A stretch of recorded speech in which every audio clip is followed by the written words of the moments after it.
Sekalian saja saya ingin bertanya justru ini untuk supaya masyarakat itu mendapatkan ketenangan dan kepastian kepada Pak Erick Thohir ya.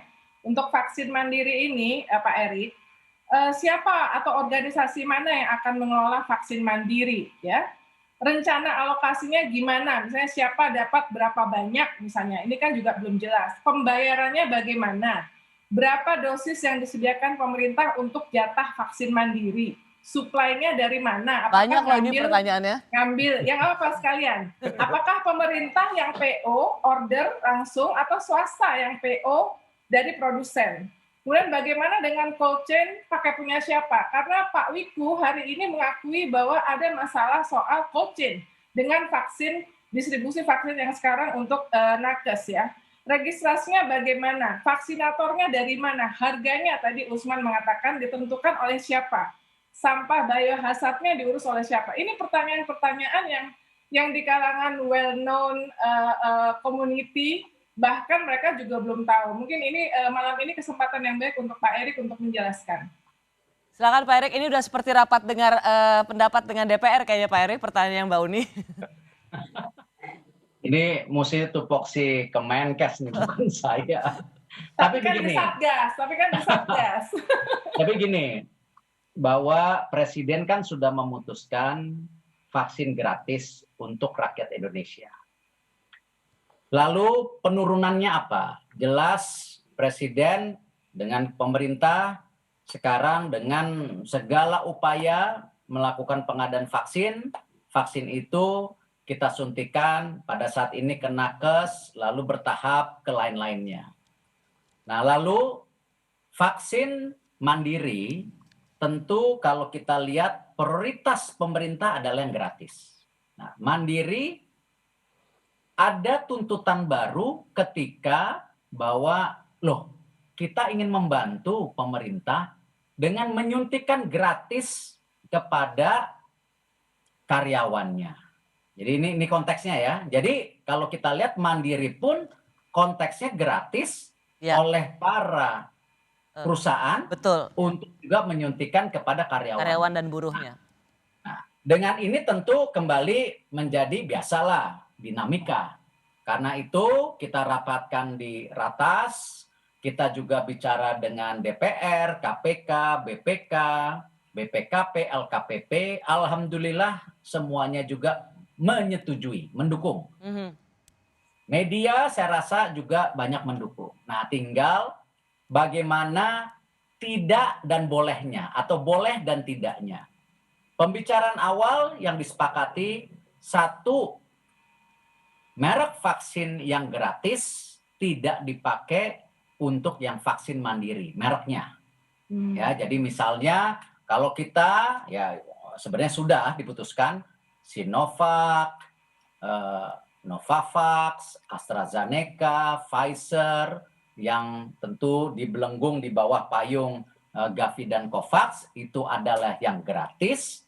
Nanti yang mandiri tidak boleh pakai merek-merek ini. Nah, karena itu kemarin Bu Retno, saya, Pak Menteri Kesehatan, beberapa dubes ya yang ada di Amerika, di Cina, di Eropa, didukung oleh banyak kementerian, Pak Luhut, Pak Joni Plate, semua kita kerja sama-sama mencari juga alternatif.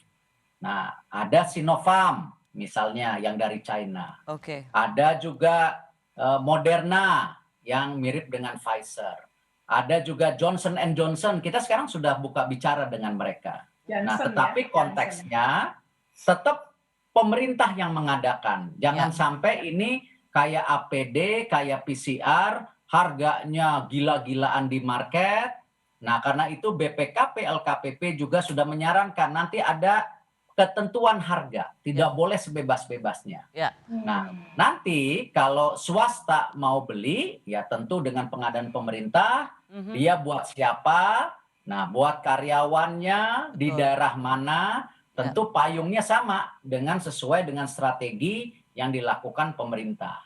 Nah, hal-hal ini yang memang sekarang sedang menjadi wacana, tetapi tentu penyuntikannya sendiri tidak mungkin saat ini, bulan ini juga. Karena apa? Yang nakesnya belum selesai. TNI, Polri, dan yang lain-lainnya akan masuk. Nah, pasti juga pengadaan ini juga menjadi kunci. Apakah nanti merek-merek yang disebutkan itu bisa ada. Dan Ya. ini kembali jangan juga dicap langsung komersialisasi kesehatan. Tidak.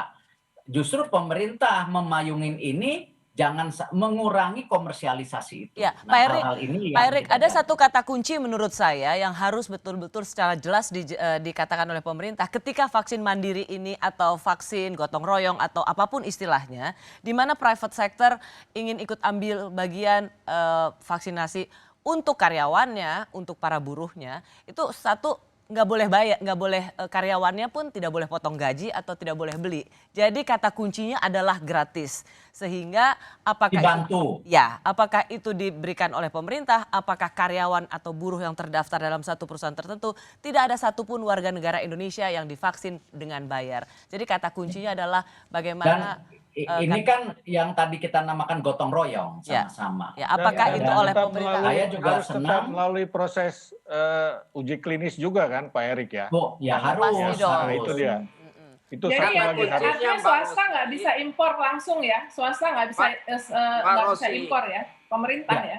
Karena kan sekarang statusnya pandemi. Kalau pandemi itu memang ya payungnya ya pemerintah di banyak negara seperti itu. Pak Joni mau tambahkan silakan. Ya, silakan Pak Joni. Ya, kata kuncinya Mbak Rosi adalah apa? Penerima vaksinasi gratis. Ya, Itu aja kata kuncinya. betul. Penerimanya gratis, pengadaannya dari manufakturnya oleh pemerintah. Distribusi selanjutnya diatur secara teknis seperti yang disampaikan Pak Erik. Baik. Jadi jangan sampai ada spekulasi di mana vaksin mandiri ini terkesan sebagai komersialisasi vaksin.